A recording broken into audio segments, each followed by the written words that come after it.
Assalamualaikum warahmatullahi wabarakatuh. Alhamdulillahi rabbil alamin. Wassalatu wassalamu ala asyrafil anbiya'i wal mursalin Sayyidina Muhammadin wa ala alihi wa ashabihi ajma'in wa ba'du. Para pendengar, saudara-saudaraku hadirin rahimakumullah yang saya muliakan, alhamdulillah, di tengah-tengah suasana COVID saat ini, kita dihadapkan dengan satu rangkaian ibadah yang luar biasa nilai kemuliaannya. Tanggal 1 bulan Zulhijjah sampai tanggal 10 merupakan hari-hari yang sangat abdal. Kita ingin berbicara satu hal saat ini, yaitu mencoba mengambil ibrah dari dua orang hamba Allah yang patut menjadi teladan bagi kita bersama. Itulah seorang ayah, Nabiullah Ibrahim alaihissalatu wassalam, di mana Allah secara tegas katakan, ittabi millata Ibrahim hanifa, ikuti keberagamaan Ibrahim yang hanif. Artinya bagaimana Ibrahim mengembangkan ketaatannya kepada Allah, di mana ia memiliki sikap yang hanif. Ia memperlihatkan kepada kita sebuah teladan di mana ia menempatkan cinta kepada Allah di atas cinta kepada yang lain. Termasuk ia lebih cinta kepada Allah daripada kecintaan kepada istri dan kecintaan kepada anak. Begitu juga figur yang perlu kita angkat saat ini, putra beliau Ismail alaihissalatu wassalam. Ia merupakan putra Ibrahim yang juga menempatkan cinta kepada Allah melebihi daripada cinta kepada dirinya. Kita coba mengambil ibrah dari kedua tokoh besar ini. Ibrahim alaihissalatu wassalam begitu dalam perjuangan dakwah menyebarkan ajaran tauhid di tengah-tengah kehidupan manusia, beliau menghadapi tantangan yang luar biasa. Sampai tantangan terberat yang beliau hadapi adalah beliau dibakar hidup-hidup atas perintah Raja Namrud.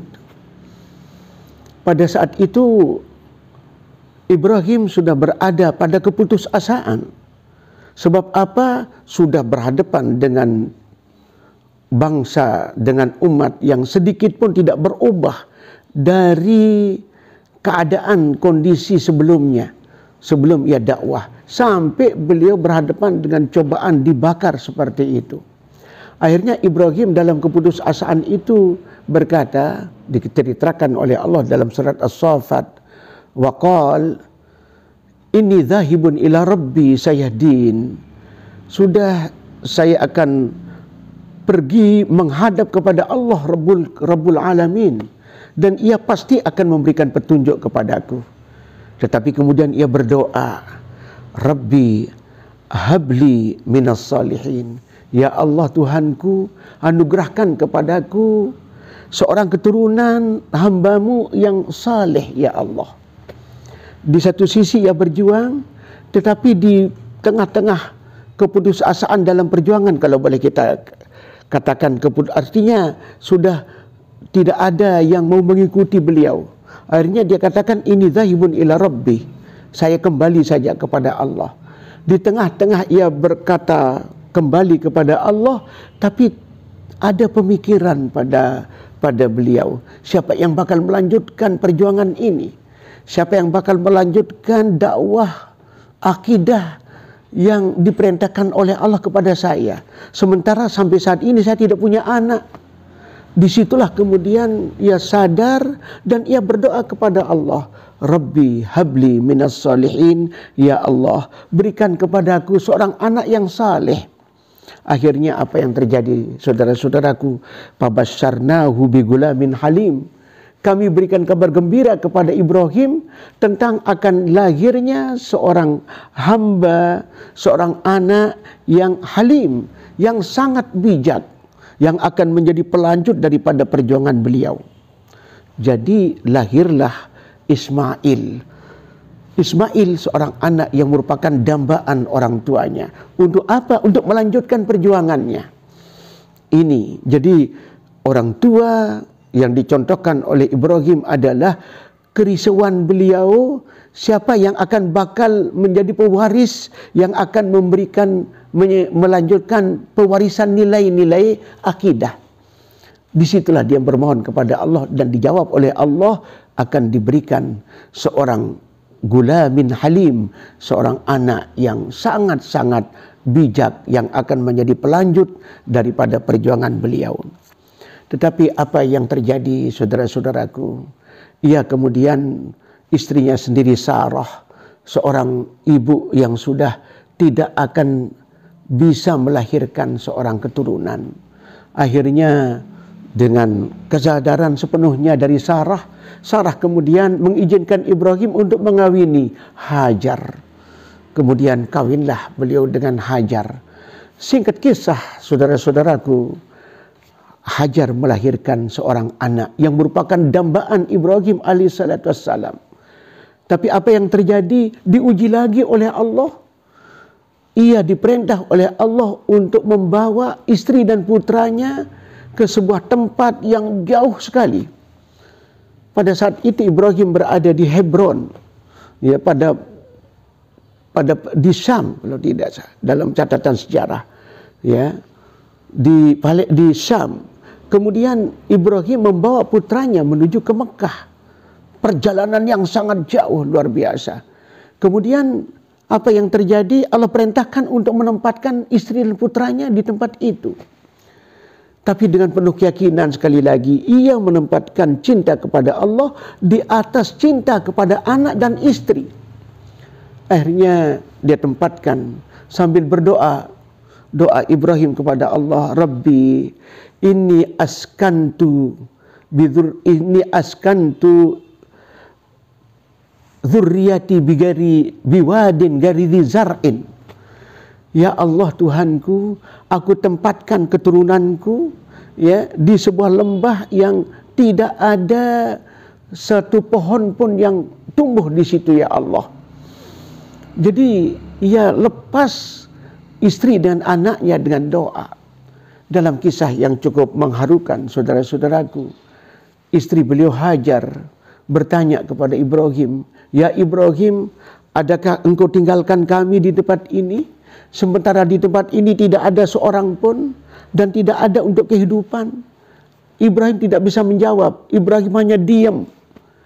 Tetapi kemudian Hajar melanjutkan pertanyaan kedua, ya Ibrahim, adakah ini merupakan perintah Allah? Ibrahim mengatakan, iya, ini perintah Allah. Apa kata Hajar saat itu? Kalau ini perintah Allah, insya Allah Allah tidak akan menyia-nyiakan kami. Dengan keyakinan itu, Hajar kemudian ridha menerima keputusan Ibrahim yang meninggalkan beliau bersama anaknya. Inilah sebuah kisah yang luar biasa, di mana hubbullah, cinta kepada Allah di atas segala-galanya. Kita bisa bayangkan, saudara-saudaraku, bagaimana seorang Ibrahim, bagaimanapun ia manusia, ia akan tinggalkan istri dan anaknya di tempat yang sepi, tidak ada satu pohon pun yang hidup, tidak ada manusia satupun di situ. Tapi kemudian Ibrahim berdoa seperti tadi, Rabbi inni askantu min dzurriyyati biwadin ghairi dzi zar'in. Ya Allah, ku tempatkan. Kemudian di ujung doa itu Ibrahim berkata mohon kepada Allah, waj'al afidatan nas tahwi ilaih warzuqhum minats tsamarat la'allahum yashkurun. Jadi doa inilah yang menjadi satu optimisme Ibrahim, ya, bahwa Allah mesti akan memberikan penjagaan dan perlindungan kepada istri dan putranya. Ibrahim kemudian pergi meninggalkan Hajar bersama Ismail di tempat yang ghairi dzi zar'in, tidak ada satu pepohonan pun di situ. maaf saudara-saudaraku, Ka'bah, Masjidil Haram memang sudah ada. Sehingga Ibrahim dalam doa itu inda baitikal muharram, di sisi Baitul Haram, di sisi Masjidil Haram. Padahal belum terwujud dalam bentuk bangunan. Disinilah para ulama katakan dari doa Ibrahim itu terlihat secara jelas bahwa masjid itu sebenarnya sudah ada. Sehingga ada ulasan para ulama bahwa Masjidil Haram itu, Ka'bah itu sudah dibangun terdahulu oleh para malaikat. Kemudian dibangun oleh Nabiullah Adam. Nah, kemudian nanti akan sejarah memberikan sebuah perjalanan kehidupan bagi Ibrahim dan Ismail akan membangun Ka'bah. Kembali kepada kisah Ismail, saudara-saudaraku rahimakumullah. Ibrahim kemudian meninggalkan istri dan putranya. Ia sangat merindukan. Setelah puluhan tahun, Ismail sudah bisa tumbuh berkembang menjadi seorang pemuda yang sudah bisa mandiri.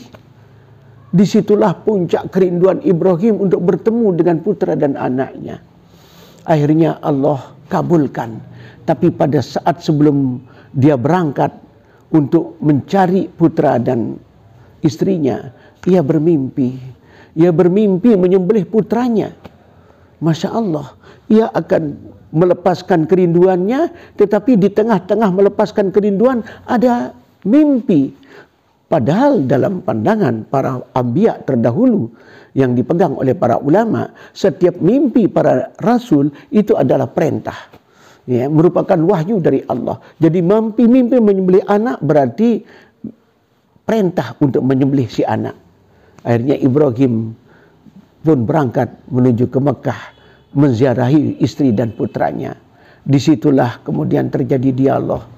Ismail sudah tumbuh berkembang menjadi seorang pemuda yang sudah bisa mandiri, sudah bisa melakukan aktivitas-aktivitas sendiri. Tapi pada saat pertemuan dengan putranya, justru di tengah-tengah ia melepaskan kerinduannya, ia kemudian kemukakan apa yang diyakini itu sebagai perintah Allah. Disitulah dalam surat As-Saffat Allah ceritakan apa yang dikatakan oleh Ibrahim kepada putranya. Falamma balagha ma'ahu sa'ya qala ya bunayya inni ara fil manam anni azbahuka fanzur madza tara. Qala ya abati if'al ma tu'mar satajiduni insyaallah minas sabirin. Sebuah pertemuan yang diawali oleh keinginan melepaskan kerinduan, tetapi justru pada saat seperti itu turun perintah Allah. Falamma balagha ma'ahu sa'ya, tatkala Ismail sudah sampai ke usia di mana ia mandiri, kemudian disitulah Ibrahim berkata, ya bunayya ini ara fil manam anni azbahuka. Saya melihat di dalam tidur saya menyembelihmu hai anakku. Apa kata Ismail? Ismail sebagai anak yang mampu menempatkan juga cinta kepada Allah di atas kecintaan pada dirinya. Apa jawab beliau? Ya abati if'al ma tu'mar. Kerjakan apa yang diperintahkan kepada engkau ya anakku, ya bapakku. Satajuduni insyaallah minas sabirin. Engkau akan dapatkan saya sebagai hamba Allah yang bersabar. Pada saat itu tidak sekedar satu ungkapan ingin menyembelih, tetapi kemudian harus melaksanakannya.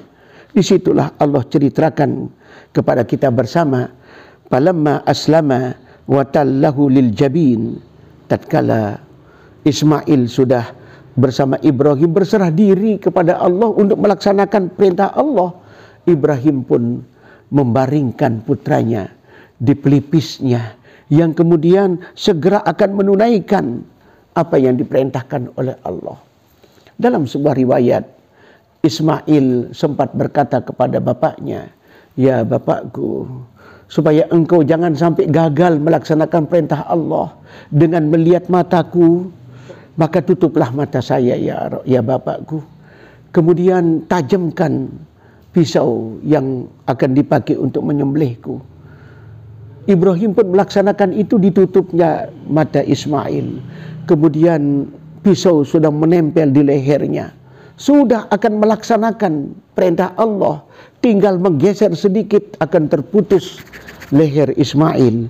Pada saat seperti itu Allah kemudian berfirman kepada Ibrahim, wa nadainahu ayya Ibrahim qad saddaqta ru'ya inna kadzalika najzil muhsinin. Ya, kami panggil Ibrahim, kata Allah, hai Ibrahim, sungguh engkau sudah betul-betul membuktikan melaksanakan apa yang aku perintahkan lewat mimpi itu. Kami sesungguhnya akan memberikan balasan terhadap semua orang yang berbuat baik. Akhirnya tidak jadi disembelih, kemudian diganti dengan wafadainahu bidzibhin azim. Kami ganti Ismail dengan sesembelihan yang cukup besar, itulah kambing. Saudara-saudaraku rahimakumullah, apa yang diceritakan oleh Allah dalam ayat ini menjadi sebuah renungan bagi kita bersama. Bagaimana Ibrahim sebagai seorang anak menempatkan, sekali lagi sebagai seorang bapa, menempatkan cinta Allah lebih tinggi daripada cinta kepada anak. Dan ia kemudian siap melaksanakan perintah Allah menyembelih putranya yang sangat ia cintai dan sangat ia sayangi. Ini jiwa seorang bapa. Kemudian Ismail karena melihat dan memahami betul seorang bapa tidak mungkin menyembelih seorang anak tanpa itu didasari oleh perintah Allah. Akhirnya ia pun diberikan hidayah oleh Allah, Ismail, yang menempatkan cinta kepada Allah lebih tinggi daripada cinta kepada dirinya. Akhirnya ia pun katakan, ya abati if'al ma tu'mar satajiduni insyaallah minas sabirin. Akhirnya ia pun berserah, Ibrahim berserah diri kepada Allah, Ismail berserah diri kepada Allah, dan Ibrahim kemudian membaringkan putranya, menempatkan pelipis ya, yang ditempatkan di atas sebuah batu, kemudian pisau siap untuk melaksanakan penyembelihan. Saat itulah kemudian Allah membuktikan bahwa Ibrahim menunaikan perintah Allah. Qad saddaqta ru'ya.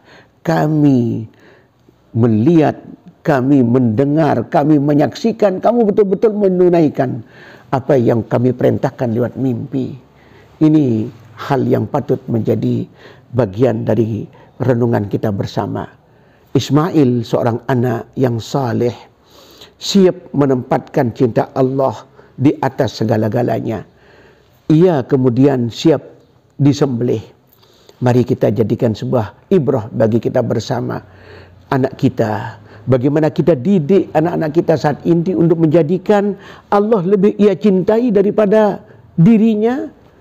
Kita patut sekali saat ini, bukan persoalan saat ini seorang tua akan rela menyembelih anaknya, tapi bagaimana orang tua mampu mendidik anaknya untuk mau tunduk kepada perintah Allah, mau ikuti kemauan orang tua yang mendidik dia menjadi anak yang saleh, sehingga berkorban yang dituntut saat ini untuk seorang anak, mengorbankan kemauan, mengorbankan kehendak hawa nafsu untuk ketaatannya kepada Allah Subhanahu wa taala.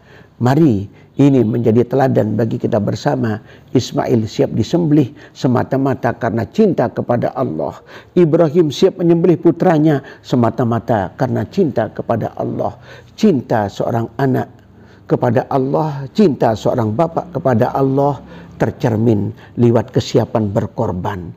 Tinggal kita saat ini adalah bagaimana menjadikan apa yang dilakukan oleh Ibrahim, apa yang terjadi pada diri Ismail sebagai ibrah bagi kita bersama. Semoga anak-anak kita bisa kita bentuk menjadi anak yang saleh. Mari kita terus berdoa, Rabbi habli minas salihin, seperti doa yang diungkap oleh Ibrahim kepada Allah, ya Allah, berikan kepadaku anak yang saleh. Kalau kita berdoa seperti doa Ibrahim, maka mudah-mudahan Allah juga memberikan kita anak yang saleh, anak yang seperti yang dimohonkan oleh Ibrahim melahirkan anak saleh, itulah Ismail alaihissalatu wassalam. Saya kira ini ibrah yang bisa kita ungkap. Mohon maaf kalau ada hal yang kurang. Assalamualaikum warahmatullahi wabarakatuh.